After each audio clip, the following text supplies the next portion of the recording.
Good morning, children. I welcome you all to the next video of class 11th accountancy. In this video, we are going to start with the third chapter, that is accounting principles, and this is the first part of this chapter. So first of all, we need to know what are accounting principles. Unlike in the past when accounting statements were largely needed by the proprietors, these days the accounting statements are needed by various parties. You have already studied that they are being needed by proprietors, investors, creditors, government and many others. So accounting statement disclose the profitability and solvency of the business to various parties. It is therefore necessary that such a statement should be prepared according to some standard language and some set rules. These rules are usually called the generally accepted accounting principles. And these principles have been generally accepted by accountants all over the world as the general guidelines for preparing the accounting statements. Now they have some features. So first feature we are going to talk about accounting principles are uniform set of rules. What does that mean?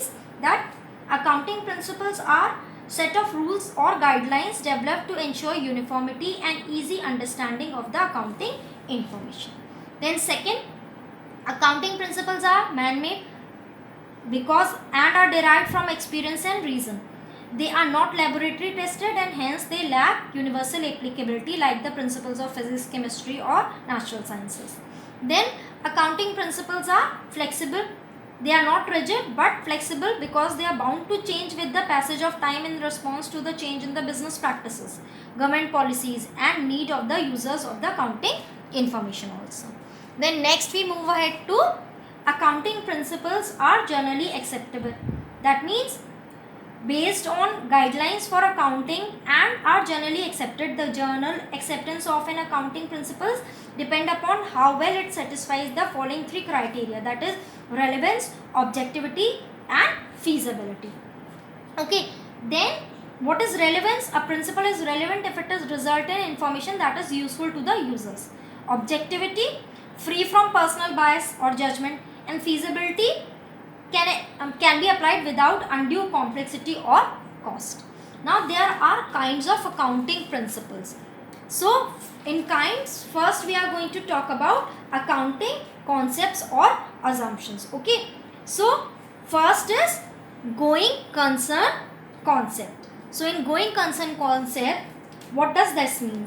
As per this concept, it is assumed that the business will continue to exist for a long period in the future. The transactions are recorded in the books of business on the assumption that it is going to continuing enterprise.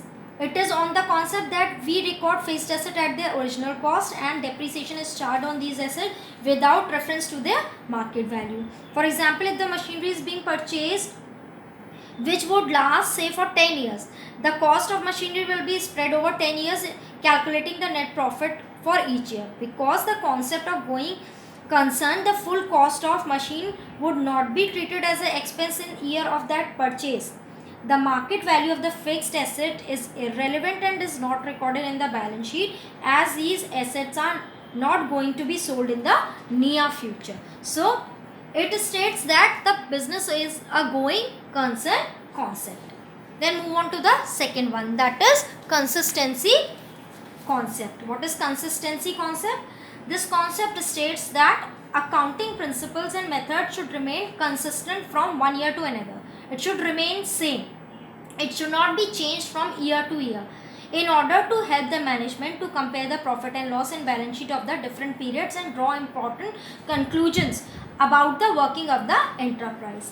If a firm adopt different accounting principles in two accounting period, the profit of current period will not be comparable with the profit of the preceding period.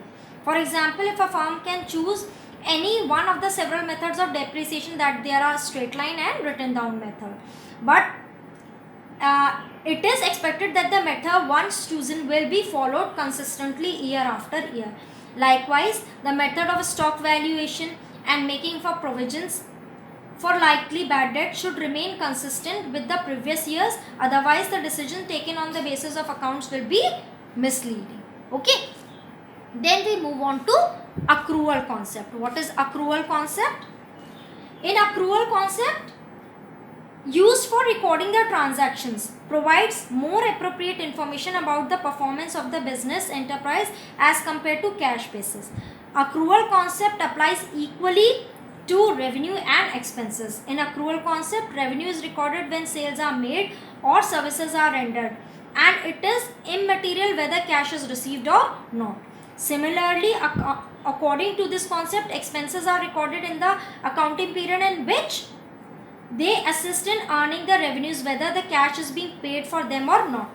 Thus, ascertain true profit or loss for the accounting period and to show the true financial position of the enterprise at the end of the accounting period, all expenses and incomes relating to the accounting period are recorded whether actual cash has been paid or received or not. Accrual concept is often described as matching concept also. Now we move ahead to business entity concept. What is that? According to this concept, business is treated as a unit separate and distinct from its owners, creditors, managers and others. In other words, the owner of the business is always considered as distinct and separate from the business he owns. So, business unit should have a completely separate set of books, and we have to record business transactions from firm's point of view and not from the point of view of proprietor.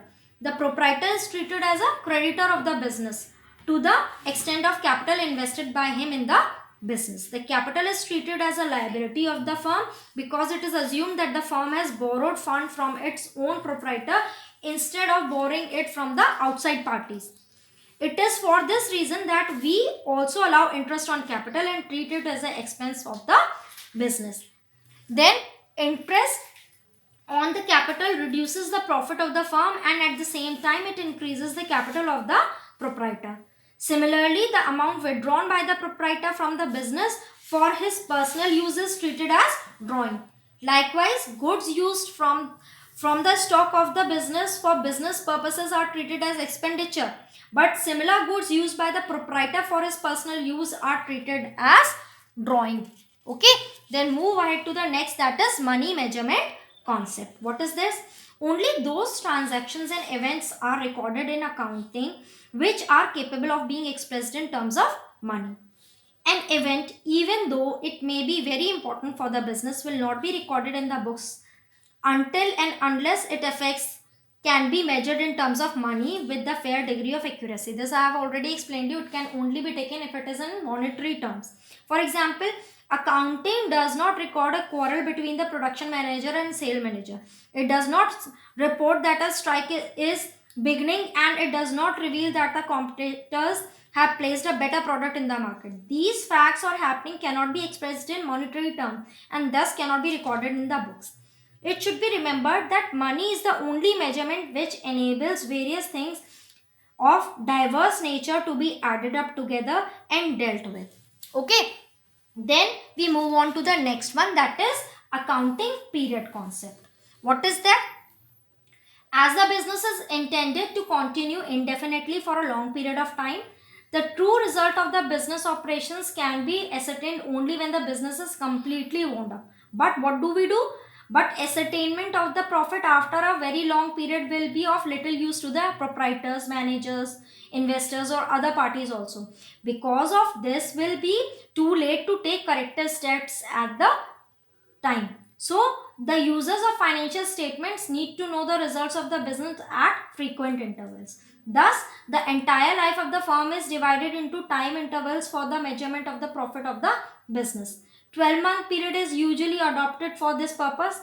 According to the amended income tax law also, business have compulsorily to adopt financial year starting from 1st April to 31st March in the next, that is calendar year, as its accounting period. Apart from this, companies whose shares are listed on the stock exchange are required to publish quarterly result to depict the profitability and financial position at the end of 3 months. So children, we are going to discuss up till here only. You are going to prepare the notes what I have taught you today, and we are going to meet in the next video. Up till then, goodbye children.